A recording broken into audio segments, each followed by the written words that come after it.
Hello sir. Hello. আপনি এখন সবার কাছে সাকসেসের এক্সাম্পল, তাই সবাই আপনার কথা জানতে চায়। আচ্ছা, আমরা কিভাবে বুঝবো জীবনে সাকসেসফুল হয়েছে কিনা? অতীতই আমাদেরকে বলে দেবে আমরা সফল হয়েছি কিনা। অতীতে আমরা কোথায় ছিলাম আর এখন আমরা জীবনে কতটুকু উন্নতি করেছি, সেটাই সফলতার মাপকাঠি। এই পজিশনে আসবেন কখনো চিন্তা করেছিলেন? চিন্তা করেছি বলেই আজ আমি এখানে। আপনার বাৎসরিক স্যালারি $125 মিলিয়ন, যা হিসাব করলে দেখা যায় 1000 কোটি টাকারও বেশি। সাথে আছে কোম্পানির শেয়ার। ইতিমধ্যেই আপনি কোটিপতি, অনেক টাকা পয়সা উপার্জন করেছেন। আপনার অনুভূতি কি? টাকা।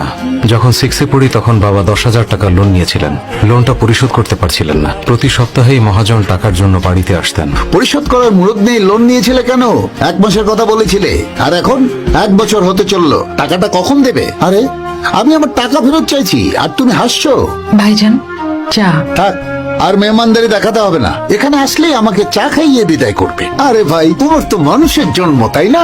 ওয়াদা রক্ষার ন্যূনতম ভদ্রতাটুকু নেই। তোমার বউ বাচ্চার কি দরকার সারা জীবন দুঃখে কষ্টে কাটানোর জন্য? ঠিক।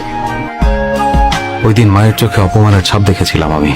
আমরা বাড়িতে থাকলেও তখন মা প্রতিবেশীদের দিয়ে সব সময় আমাদের দরজায় তালা মেরে রাখতেন। আজ আমি 1000 কোটি টাকা উপার্জন করছি, কিন্তু এখনো সেই 10,000 টাকা না থাকার ব্যথাটা আমাকে ভাবায়। টাকা আসলেই অদ্ভুত একটা জিনিস। It's nothing but again it's everything. যখন টাকার পেছনে দৌড়াই তখন এটা আমাদের চেয়েও জোরে দৌড়ায়, আর যখন টাকার পেছনে দৌড়ানো ছেড়ে দিই তখন টাকাই আমাদের পেছন পেছন দৌড়ে আসে।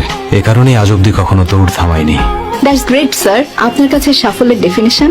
আসলে সাকসেসের কোনো ডেফিনেশন হয় না। যখন আমরা সাকসেসফুল হই তখন আমরাই সেটার ডেফিনেশন হয়ে যাই। হাই ঋষি, লাস্ট কয়েক মাসে গুগলে হাইস্ট তোমাকেই সার্চ করা হয়েছে। আরো ইম্পর্টেন্ট কিছু থাকলে বলতে পারো। ওকে, আজ আমার বার্থডে। ওকে, হ্যাপি বার্থডে। সন্ধ্যায় আমি একটা পার্টি দিচ্ছি, তোমাকে আসতেই হবে, কোনো অজুহাত চলবে না। I'll be there. Thank you. Nidhi, কি খবর দোস্ত? বিখ্যাত হওয়ার পর বন্ধুদের ভুলেই গেলি।